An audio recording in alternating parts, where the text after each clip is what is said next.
Embora o governo dos Estados Unidos tenha investido milhões em pesquisas nos últimos anos, perto de $1 bilhão, não há cura à vista. Nenhuma cura à vista. Falei com o Dr. Coop pelo telefone. Ele disse que não há cura à vista. Não há vacina. E não há qualquer esperança de que uma cura seja ainda encontrada nos próximos 2 anos. Uma revista americana comentou que estamos sentados na sala de espera do Aeroporto Internacional de Sodoma e Gomorra.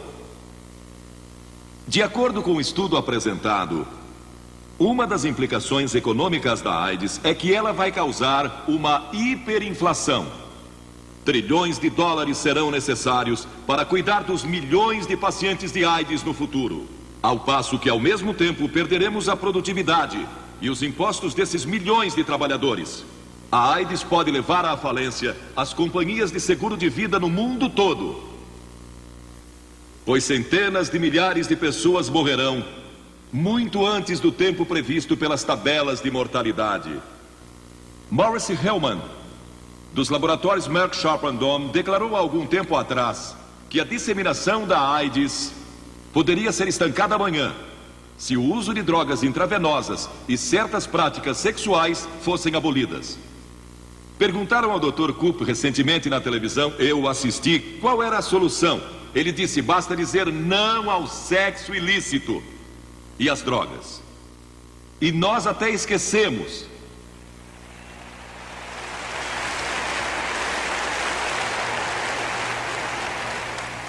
Até esquecemos da sífilis, cujos casos mais do que duplicaram nos últimos 8 anos. Mas pior que isso, e talvez ainda mais alarmante, é que talvez metade de todos os adultos americanos tem hoje herpes simplex 2.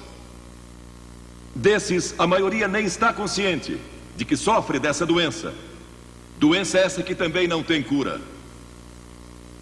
Agora, quero deixar bem claro que sexo não é pecado. É um dom de Deus. Mas se é usado erroneamente, é perigoso. Ele resulta em morte, juízo e inferno. Jesus tratou deste pecado em várias ocasiões. A mulher junto ao poço, a mulher que ungiu seus pés e a mulher que é mencionada em João 8. Agora, Jesus tinha orado a noite toda antes desse incidente e estava ensinando no pórtico do templo. E uma multidão se reuniu. Quando se dá uma rude interrupção ao seu ensino, os fariseus arrastam uma mulher surpreendida em imoralidade. Ela estava chorando e esperando ser apedrejada. Jesus enfrenta um dilema. Se dissesse sim, apedrejem-na, seria levado às autoridades romanas, pois somente elas tinham o poder da pena de morte. Se dissesse não a apedrejem, estaria quebrando a lei de Moisés, quebrando a lei dos judeus, e seria apanhado de qualquer forma. Mas Jesus se inclinou e escreveu na areia, e o que ele escreveu chocou e espantou os fariseus. Este é o único registro que temos de Jesus escrevendo algo. Ele escreveu na areia. Sabe o que eu acho que ele escreveu? Ele escreveu os 10 mandamentos. E ele disse, aquele que não quebrou nenhum destes mandamentos, atire a primeira pedra. Ninguém pôde lançar a primeira pedra, porque todos somos culpados, talvez não de adultério, mas talvez culpados de idolatria, ou de cobiça, ou de lascívia, ou seja o que for. Agora, Deus nos deu o sexo para nos atrair ao sexo oposto. Isso é muito natural. É normal olhar para uma linda mulher ou para um homem com admiração. Foi Deus quem planejou essa diferença entre a mulher e o homem. Segundo, o sexo foi dado para a propagação da raça. Nenhum de nós estaria aqui hoje se não fosse pelo sexo. Estamos aqui graças a ele. E foi assim que Deus o planejou, no contexto do matrimônio, para produzir filhos. E terceiro, foi dado como um meio de expressar amor profundo e total no contexto do casamento. Por isso o sexo não é apenas algo dado para o divertimento dos playboys. É para dizer: eu amo você e só você. Dou-me completamente a você e a você somente. Quarto, foi dado como um glorioso clímax do amor conjugal. Quinto, foi dado para que o homem e a mulher pudessem expressar toda a sua união. É um tipo da igreja. O casamento é um tipo da igreja, é um compromisso.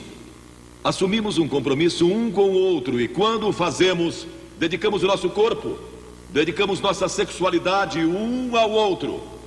E foi assim que Deus o planejou. Mas quando saímos dos limites do matrimônio, então caímos e tropeçamos e contraímos uma doença ou algo parecido. A Bíblia ensina que o casamento é digno de honra e o leito conjugal sem mácula. Mas também diz que Deus julgará os impuros e os adúlteros. E em segundo lugar, o sexo sofreu os efeitos do pecado. Somos todos pecadores e quebramos a lei de Deus. Começou no Jardim do Éden com Adão e Eva, quando eles decidiram ser independentes de Deus, decidiram seguir seu próprio caminho e não o de Deus. E isso afetou todas as áreas das suas vidas, inclusive sua vida sexual. Os olhos de ambos foram abertos e eles viram que estavam nus e costuraram folhas de figueira, fazendo cintas que escondessem sua nudez. Quem lhes disse que estavam nus? Como notaram isso? O pecado afeta a vida intelectual do homem e por isso você não pode ir a Cristo exclusivamente através do seu intelecto. Não pode ir a Deus através da mente. Você pode, pelo raciocínio, deduzir que existe um Deus em algum lugar, mas não pode chegar a Deus só pela sabedoria, a Bíblia nos diz, ou pelo conhecimento. Porque o pecado afetou sua mente. Por isso sua mente precisa ser transformada por Cristo. E outra coisa que ele afeta é sua vida religiosa. Ele limita sua comunhão com Deus. O pecado causa separação entre você e Deus. E você está separado de Deus. E essa separação é chamada pela Bíblia de inferno. Separação de Deus nesta vida e na vida futura. Por causa do pecado. E todos somos culpados e sofremos o castigo resultante do pecado. Deus não planejou dessa forma. Ele não criou o mundo para ser assim. Temos guerras e temos prisões e temos todo tipo de coisas por causa do pecado. Pegue o seu jornal todos os dias e verá pecado, pecado, pecado por todo lado. E ele também afeta a vida sexual, pois a cobiça veio como resultado do pecado na vida do homem e da mulher. E Jesus disse que se você cobiçar uma outra pessoa em seu coração, então já cometeu pecado. Pois aquele que olha para uma mulher com intenção impura, agora você pode olhar para ela, admirando-a, mas intenção impura significa que você iria para a cama com ela, se tivesse oportunidade. Se a oportunidade se apresentasse, é aí que olhar se torna pecado. Sim, o pecado afetou a nossa vida sexual. Também a afetou num outro sentido, que você nunca conhecerá o verdadeiro prazer e gozo e vibração do ato sexual, até que conheça a Cristo. Aceitando a Cristo, Ele lhe dará uma nova dimensão nessa área de sua vida que você jamais imaginou que existisse e da qual aqueles que não têm a Cristo nada sabem. Há uma diferença entre amor e lascívia. Existem 3 palavras gregas e o melhor livro que já li sobre este assunto é de C.S. Lewis, o grande escritor e professor inglês. Eros, que é o amor sensual. Filéu, o amor que une amigos. E ágape, que é uma nova dimensão de amor que só Deus pode lhe dar, o amor de Deus. E é maravilhoso ter Deus em seu coração, ter a Cristo, que lhe dá uma dimensão especial de amor em seu casamento. Agora, por que Deus diz que você não deve adulterar? Primeiro, para proteger o casamento. Se você comete imoralidade antes do casamento, isso vai afetar seu casamento depois. Talvez só mais tarde, talvez só depois da lua de mel, mas vai afetar sua vida e causar infelicidade e miséria. Segundo, para guardar seu corpo, para protegê-lo de doenças venéreas e outras doenças, para protegê-lo psicologicamente, porque há sentimentos de culpa depois que você comete imoralidade, quando comete adultério. A revista da Escola de Medicina de Harvard, do mês passado, citou um estudo que revela que a grande maioria das pessoas que morrem durante o ato sexual não estão com seus cônjuges. E então eu pergunto, por quê? Por causa do velho problema da culpa. Um aluno de Radcliffe declarou numa entrevista: eu sempre me sinto culpado. Imoralidade gera distúrbios emocionais, insegurança e muitas vezes rejeição. E Deus também ordenou que não adulteremos para proteger a sociedade. O problema moral pode ameaçar a sociedade e a segurança de uma nação. É um dos grandes fatos que os historiadores registram a respeito de Roma. Roma caiu por causa da imoralidade. Lemos que dos últimos 15 imperadores romanos, 14 deles foram pervertidos sexuais. Se tivermos outra depressão ou guerra na América, será que teremos a força moral para resistir e sobreviver? Ou cairemos como Roma, quando povos mais fortes invadiram suas fronteiras? Como você comete imoralidade?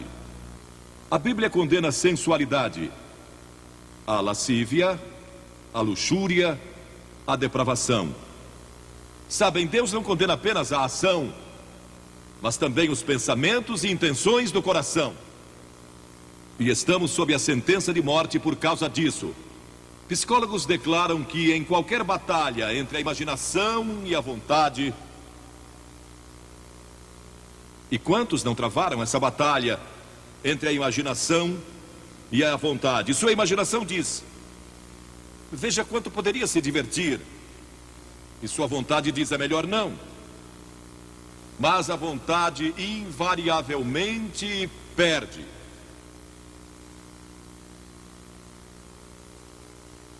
A imaginação vai vencer. Agora, como pode um jovem ter vitória sobre isso? Porque a Bíblia diz em 1 Pedro 2,11 que devemos nos abster das paixões carnais que fazem guerra contra a alma. Como você pode se abster com esses impulsos dentro de você, se tem esse tremendo desejo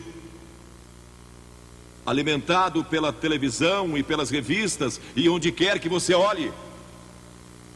Não creio que possa, como uma pessoa jovem hoje, nesta geração, sem Cristo no coração. É quase impossível. Você pode sobreviver se nasceu de novo. A Bíblia diz que precisamos nascer de novo. Há um ano atrás surgiu um best-seller de John Nesbitt, intitulado Novas Direções Transformando Nossas Vidas. Paulo, em Romanos 12, diz que devemos ser transformados pela renovação da nossa mente. No ano passado fizeram um filme intitulado Os Transformadores. Quem é o verdadeiro transformador? Vou lhe dizer quem é o verdadeiro transformador: é Jesus Cristo, que disse: você precisa nascer de novo se quiser ver o reino de Deus. Você já nasceu de novo? Tem certeza disso? Está seguro? Cristo vive em seu coração para lhe dar poder e força para resistir às tentações desta hora.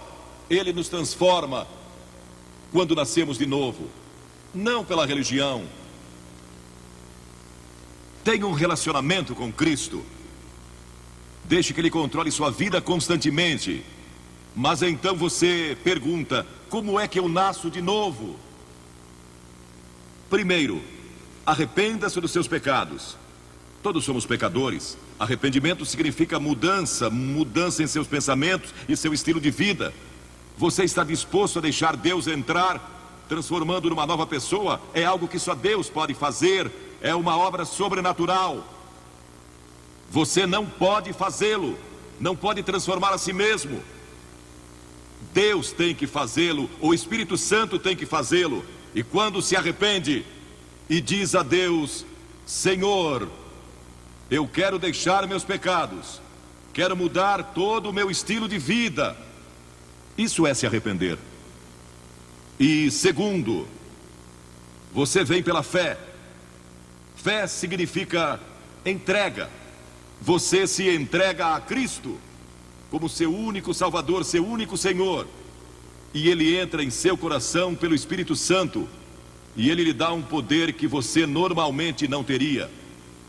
Um poder para resistir às tentações, poder para produzir o fruto do Espírito e verdadeiro amor, alegria e paz em seu coração.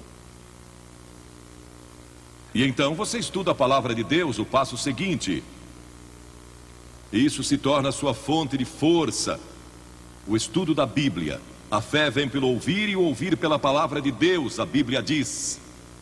E Filipenses 2:5 diz: tende em vós o mesmo sentimento que houve também em Cristo Jesus. E a Escritura diz: de que maneira, no Salmo 119, de que maneira poderá o jovem guardar puro o seu caminho? E então, o próprio salmista dá a resposta: observando segundo a tua palavra. Estude as Escrituras, estude a Bíblia, e isso lhe dará uma força que você nunca teve antes. E terceiro, busque pureza espiritual. E isso significa gastar tempo em oração.